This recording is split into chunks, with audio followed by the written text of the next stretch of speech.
এই দেখো বন্ধুরা, আজকে কেউ কালকে পিঠে বানাবে, আমাদের আজকেই বানায়।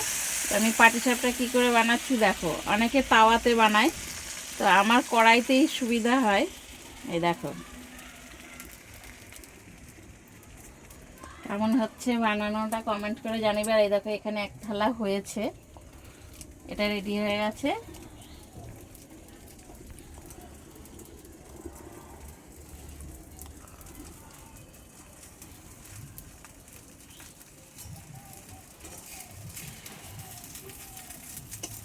তো আমার কড়াইতেই বানানো খুব ভালো হয়।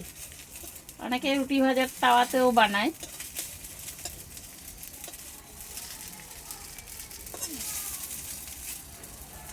কেমন হয়েছে বানানোটা কমেন্ট করে বলবে।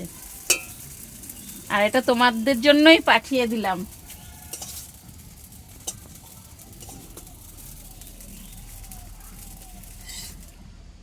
ব্যাস।